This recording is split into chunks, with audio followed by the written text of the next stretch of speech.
ఓం శాంతి 29/7/2022 సాకార ఈశ్వరీయ మధుర మహావాక్యాలలో ముఖ్యమైన పాయింట్స్ బాబా తెలియజేస్తూ ఉన్నారు.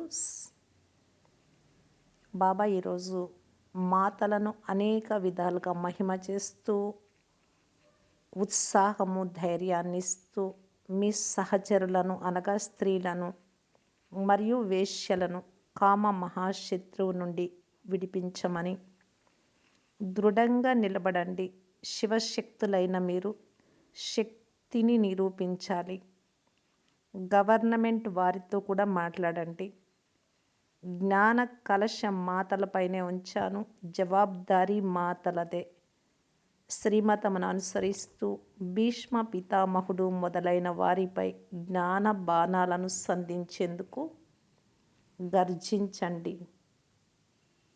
ఇది మీ ఆత్మిక పరుగు పందెం. సత్యమైన పిల్లలుగా ఈ పతులకు పతి వారసత్వాన్ని ఇచ్చేందుకు వచ్చినటువంటి తండ్రిని సంతోషంతో పరిగెత్తుకుంటూ వచ్చి కలుసుకోవాలి అని బాబా చెప్తూ ఉన్నారు. ఇప్పుడు విందాము బాబా యొక్క మహావాక్యాలను విస్తారంగా. మధురమైన పిల్లలారా, మీ సహచరులను ఉద్ధరించాలి.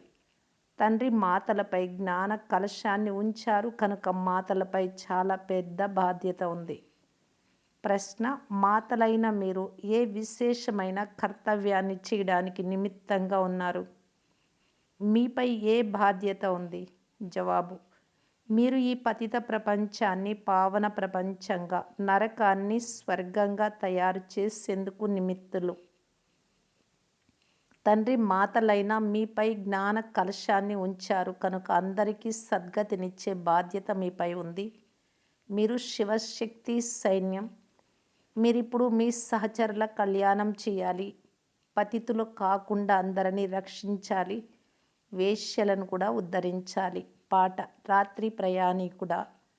ఓం శాంతి. పిల్లలు పాటలోని ఒక చరణం విన్నారు. ఇప్పుడు వతనం వైపుకు వెళ్ళాలి అంటే సుఖధామం వైపుకు వెళ్ళాలి. సుఖధామ స్థాపన కొరకు మాతలనే తండ్రి నియమించారు. జ్ఞానామృత కలశాన్ని మాతలపైనే ఉంచారు. ఏ విధంగా ప్రారంభోత్సవము లేక స్థాపనోత్సవము చేస్తారో అలాగే పరంపిత పరమాత్మ వైకుంఠ ప్రారంభోత్సవం మాతల ద్వారానే చేయిస్తారు. ఇందుకోసం కలశాన్ని కూడా మాతలపైనే ఉంచారు కనుక ఇప్పుడు మాతలు ధైర్యంగా నిలబడాలి. శక్తి దళం కదా. పిల్లలపైనే తండ్రి బాధ్యతను ఉంచుతారు. సర్వులకు సద్గతినిచ్చేందుకు బాబా ఈ మాత గురువులపై బాధ్యతను ఉంచారు. ఆ స్థూల గురువులపైన బాధ్యతను ఉంచలేదు. సద్గతినివ్వడం ఈ మాతల కర్తవ్యము అని మీరు తెలుసుకున్నారు. జ్ఞానము ద్వారానే సద్గతి కలుగుతుంది. జ్ఞాన కలశము మాతలకే లభించింది. మొట్టమొదట కలశాన్ని జగదంబపై పెట్టినట్లు చూపిస్తారు. శాస్త్రాలలో లక్ష్మి అని పేరు పెట్టారు. ఈ తేడా ఏర్పడింది. మాతలైన మీ పైన కలశాన్ని పెట్టారు, ఖాళీపై కలశాన్ని ఉంచారు. మాతలైన మీపై కలశాన్ని పెట్టారు, ఖాళీ పైన కలశాన్ని ఉంచారు. ఖాళీకి మహిమ ఉంది కదా. చిత్రాలైతే అనేకం తయారు చేశారు. ఈ సమయంలో మీ సమకాలీనులైన సహచరులైన మాతలు దుర్గతిలో ఉన్నారు కనుక వారిని ఉద్ధరించేందుకు మాతలైన మీపై కలశాన్ని తండ్రి ఉంచారు.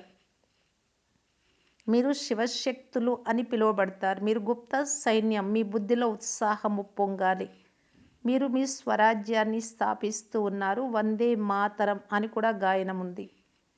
భారత ఖండం పేరు మాత్రమే గాయనం చేయబడుతుంది. భారత్ మాతకు జై అని అంటారు. అనగా భారతదేశంలో ఉండే మాతలకు జయము. ఏ మాతలైతే విశ్వాన్ని స్వర్గంగా తయారు చేస్తారో అటువంటి మాతలకు జయమగుగాక అనే విషయాన్ని మర్చిపోయి కేవలం భారత్ మాత అని అంటారు. బాబా మాతలైన మీ పేరును ప్రసిద్ధి చేస్తారు. స్వర్గ ప్రారంభోత్సవాన్ని మీచే చేయిస్తారు. శివబాబా మాతలైన మా ద్వారా విశ్వాన్ని స్వర్గంగా చేస్తారు అని మీరంటారు. భీష్మ పితామహుడు మొదలైన వారిపై మీరే జ్ఞాన బాణాలను సంధించారు. అందుకే బాబా చెప్తూ ఉన్నారు, జ్ఞాన బాణాలను సంధించేందుకు భయపడకండి. చదవాలి, చదివించాలి. సైన్యమైన మీరే నిమిత్తంగా ఉన్నారు. మాస్టర్ జ్ఞాన సాగరులు కదా. సరస్వతికి పెద్ద వీణనిచ్చారు. ఎందుకంటే ఆమె అందరికంటే చురుకైనది. ఇది ప్రపంచానికి తెలియదు. ఇప్పుడు మనం అపవిత్రుల నుండి పవిత్రంగా అవుతున్నామని మీకు తెలుసు. కాళీ దగ్గరకు వెళ్తారు. వారు తల్లి తల్లి అని ఎంతగా ఏడుస్తారో చెప్పలేం. ప్రాప్తించేది అంటూ ఏది ఉండదు. కలకత్తాలో కాళీ మహిమ చాలా ఉంది. ఇప్పుడు ఈ బ్రహ్మ తల్లి అయితే కాదు కనుక కలశం మాతలకు లభిస్తుంది. మీరు తల్లి యొక్క సైన్యం, ఆమెకు సహచరులు. బాబా, మేము ఎలా ఉన్నాము అలా మీ వారము అని మీరు అంటారు. బాబా కూడా అంటారు, మీరు ఎలా ఉన్నా నా వారే, కానీ శ్రీమతమును అనుసరించాలి అని. అందరూ ప్రేయస్సులే, మేమీశ్వరుడికి చెందిన వారము అని అందరూ అంటారు. అందరూ శివబాబా సంతానమేనని మీకు అర్థం చేయించబడుతుంది. మీరందరికీ నిరూపించాలి, తెలపాలి. అందరికంటే మొట్టమొదట శివుడి మహిమ. వారు శ్రేష్టాతి శ్రేష్టమైన వారు. వారినే భగవంతుడు అని అంటారు. శివబాబాయే వారసత్వాన్ని ఇస్తారు. వారు నిరాకారులు, సర్వాత్మల తండ్రి. కావున ఇప్పుడు పిల్లలైన మీరు మీ సమకాలీనులను ధరించాలి. పూర్తి జవాబాదారీ మాతలదే. వందే మాతరం అని తండ్రి కూడా అంటారు. మాతలకు శివుడు బాలకుడిగా అయ్యాడు కనుక వందే మాతరం అని అనాల్సి ఉంటుంది. మీరు వారిని అంటారు, తండ్రి మిమ్ములను అంటారు. ఇది అద్భుతం కదా. ఇది కూడా డ్రామాలో నిర్ణయించబడి ఉంది. శివబాబా సాక్షాత్కారం కూడా చేయిస్తారు. ఇంట్లో కూర్చొని ఉన్న నెమలి పింఛధారుని సాక్షాత్కారం అవుతుంది. కిరీటం అయితే అందరికీ ఉంటుంది. ఇది ఒక ట్రేడ్ మార్కుగా పెట్టేశారు. కృష్ణుడికి చాలా పెద్ద కిరీటాన్ని ఇచ్చేశారు. నిజానికి ఇంత పెద్ద కిరీటాన్ని కృష్ణుడు ధరించరు. బాబా కూర్చొని మాతలకు ముఖ్య ఉద్దేశాన్ని సాక్షాత్కారం చేయిస్తారు. మీరు ఆ రాకుమారుడికి తల్లిగా అవుతారు. కృష్ణుడికి తల్లిగా అందరూ అవ్వలేరు. రాకుమార్, రాకుమారీలు అనేక మంది ఉంటారు కదా. రాకుమారుడి తల్లి అనగా మహారాజా, మహారాణులుగా అవుతారు. మీది ఎంత ఉన్నతమైన లక్ష్యం. మీ ఒడిలో రాకుమారుడు ఉంటాడు. కావున పిల్లలైన మీపై చాలా పెద్ద బాధ్యత ఉంది.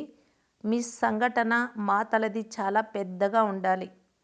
మేము శివశక్తి భారత మాతలము. మేము భారతదేశాన్ని కల్పక్రితం కూడా శ్రీమతానుసారం స్వర్గంగా తయారు చేశాము అని మెమొరాండంను తయారు చేయాలి. మాతలు చాలా చురుకైన వారిగా తయారవ్వాలి. ఈ రోజుల్లో మీ సహచరులైన మాతలను వికారాల కొరకు చాలా సతాయిస్తారు, కొడతారు. కావున మీరు గర్జించాలి. మేము కల్పకల్పము భారతదేశాన్ని పవిత్రతా బలంతో స్వర్గంగా తయారు చేస్తాము. ఇందులో వీరు మాకు విఘ్నాలను కలిగిస్తూ ఉన్నారు. మేం పవిత్రంగా ఉండాలనుకుంటున్నాము అని ప్రభుత్వానికి చెప్పండి. ఇంకా మీతో పాటు పురుషులు కూడా తప్పకుండా పవిత్రత మంచిది అని అంటారు. మనుష్యులు మందులు ప్రయోగించి పిల్లలు జన్మించకుండా ఆపేస్తారు. కానీ దీని వలన లాభమేమీ లేదు. పవిత్రులవ్వండి అని తండ్రి అర్థం చేయిస్తారు. మాతలకు సహాయంగా పురుషులు కూడా ఉన్నారు ఇక్కడ.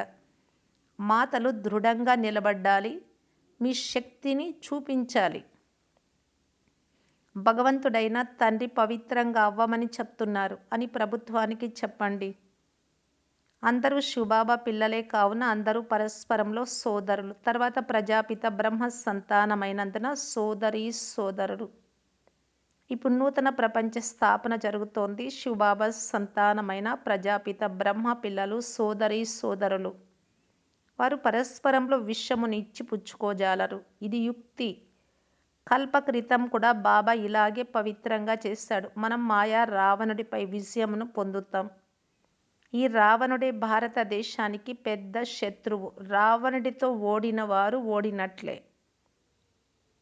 రాముడు వచ్చి రావణుడిపై విజయము కలుగజేస్తూ ఉన్నారు. కానీ ఇంతవరకు కూడా కొందరికి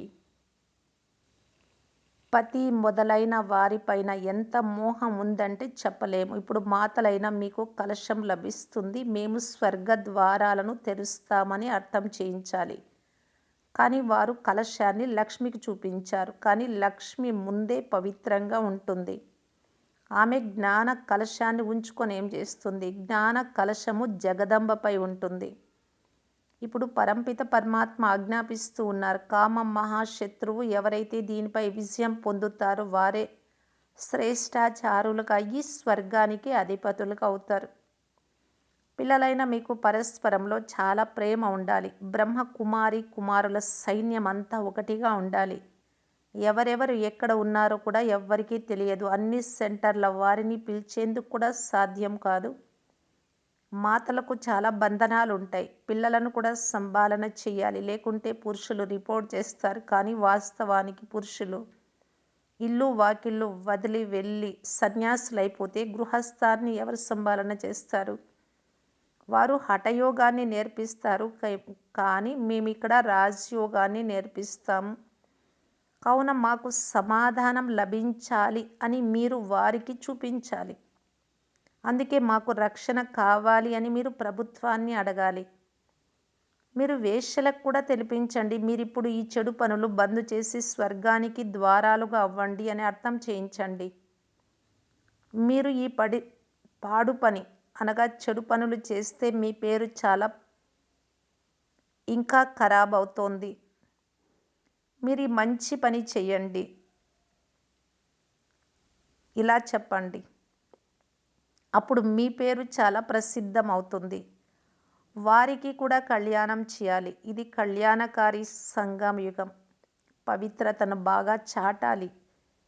ఈ వేశ్యల పైన దయ చూపించాలి. ప్రభుత్వం కూడా వారిని ఏదో ఒక పని కొరకు ఉపయోగిస్తూ ఉంటుంది. మీరు ఎలా తెలిపించాలి అంటే కామం మహాశత్రువు కనుక బ్రహ్మకుమార్ కుమారీలు వేశ్యలకు కూడా జ్ఞానంనిచ్చి ఈ చెడు కార్యాల నుండి రక్షిస్తున్నారు అని వార్తాపత్రికలలో కూడా రావాలి. ఎందుకంటే కామం మహాశత్రువు. ఈ వికారం ద్వారా మీరు పతితులుగా మలినంగా తయారవుతారు. ఈ ప్రపంచమే భ్రష్టాచారిగా ఉంది కదా. తండ్రి వచ్చి మాతలను ఉద్ధరిస్తారు. గోపుల కర్తవ్యం ఈ మాతలకు సహయోగులుగా అవ్వాలి. ఎవరు కష్టపడతారో వారు శ్రేష్ఠ పదవిని పొందుతారు. తమ సమకాలీనులపై దయ చూపించాలి. దీని పేరే వేశ్యాలయం. తండ్రి వచ్చి శివాలయంగా చేస్తారు. ఇవన్నీ జ్ఞాన విషయాలు. తండ్రి ఈ మనుష్య తనువులో వచ్చి మీకు జ్ఞానాన్ని వినిపిస్తారు. ఇప్పుడు మనం శ్మశాన వాసుల నుండి స్వర్గవాసులుగా తయారవుతున్నామని మీకు తెలుసు. ఇది జ్ఞాన మానస సరోవరం. మీరు జ్ఞానంలో మునకలు వేస్తూ ఉంటారు. ఇందులో నీటి మాట లేదు. తీర్థస్థానాలకు వెళ్ళి చాలా శ్రమ పడుతూ ఉంటారు. నడిచి వెళ్ళడము, సామాన్లు మొదలైనవి తీసుకెళ్ళడం చాలా శ్రమతో కూడిన పని. బాబా మనుష్య తనువులో కూర్చొని జ్ఞాన స్నానం చేయిస్తున్నారు అని ఇప్పుడు మీరు అర్థం చేసుకున్నారు. అంతేకాని దేవతలు మొదలైన వారు ఎవ్వరూ లేరు. బాబా మిమ్ములను జ్ఞాన దేవీలుగా చేస్తారు. ఎంతో మంచి మంచి మాటలను ధారణ చేయవలసి ఉంటుంది. మాతలు ధైర్యంగా నిలబడితే చాలా పని చేయగలరు. వెళ్ళవలసింది మాతలైన మీరే. ఎక్కడెక్కడ వేశ్యలున్నారో వారి సంఘటనను తయారు చేయండి. పెద్ద పెద్ద వారికి అర్థము చేయించండి. అలాగని వెలుపలికి మాత్రము మాకు బాబా తప్ప మరెవ్వరూ లేరు అని చెప్తూ మనస్సు ఇంకెక్కడో లాగుతూ ఉంటే మీ ద్వారా ఈ పని జరగదు. తండ్రికి సత్యమైన పిల్లలుగా అవ్వాలి. ఆ ఆనందమయమైన ముఖాలు ఎక్కడున్నాయి? అరే, బేహద్దు తండ్రిని కలుసుకునేందుకు పరిగెత్తుకుంటూ వచ్చి సంతోషంగా మిలనం చేయాలి కదా. మనం వెళ్ళి బాబా ఒడిలో హారంగా అవ్వాలి. అలసిపోరాదు. మీది స్మృతి పరుగు పందెము. వారిది భౌతిక పరుగు పందెం. ఇది మీ ఆత్మిక పరుగు పందెము. ముఖము ఆనందంతో వికసించిపోవాలి. ఎవరి పతి అయినా కనిపించకుండా పోయి తిరిగి కలుసుకుంటే ఆ స్త్రీ వీధిలో పిచ్చి దానిలాగా పరిగెత్తుకుంటూ వచ్చి కలుస్తుంది కదా. కానీ ఇక్కడ మీరు అనంతమైన పతి తండ్రిని పొందారు. శివబాబా పతులకే పతి. మరి మిగతా వారికి ఎందుకు భయపడాలి? ఎవరి నుండి అయితే స్వర్గ వారసత్వం లభిస్తుందో వారిని పరుగు పరుగున వచ్చి కలుసుకోవాలి. తండ్రి శ్రీమతం ప్రకారంగానే నడవాలి. ఓం శాంతి. మధురాతి మధురమైన అపురూపమైన పిల్లలకు మాతాపిత బాప్దాదాల ప్రియ స్మృతులు మరియు గుడ్ మార్నింగ్. ఆత్మిక పిల్లలకు ఆత్మిక తండ్రి నమస్తే. ధారణ కొరకు ముఖ్య సారము. ఫస్ట్ పాయింట్, బాబాకు సత్యమైన పిల్లలకు అవ్వాలి. ఆంతరికంలో ఒకటి, వెలుపల మరొకటి ఉండరాదు. స్మృతి అనే ఆత్మిక రేస్లో ముందుకు వెళ్ళాలి. సదా ఆనందంగా ఉండాలి.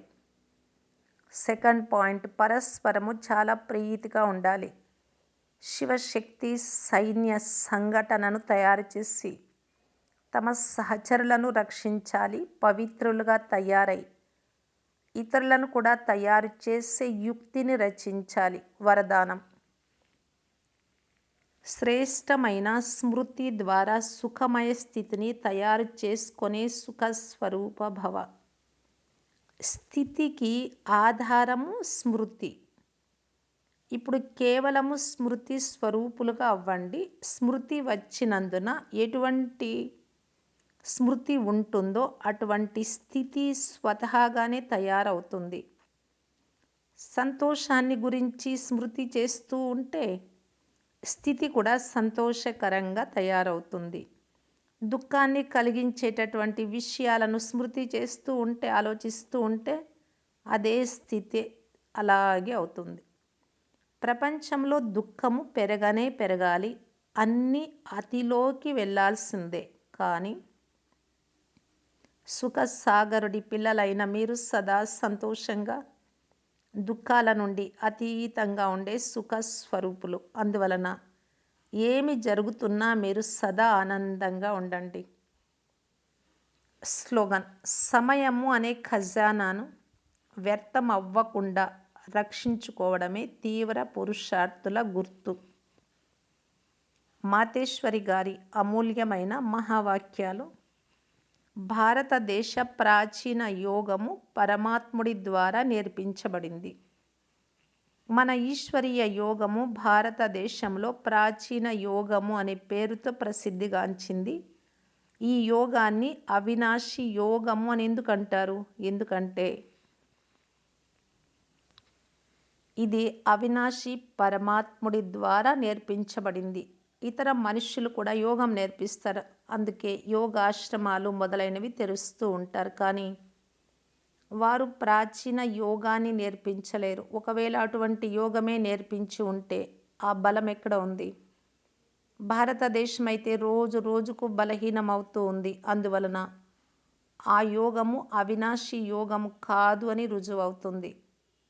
ఎవరితో యోగం జోడించాలో స్వయం వారు మాత్రమే నేర్పించగలరు. ఇతరులతో యోగం జోడించనే రాదు కనుక వారు ఎలా నేర్పించగలరు?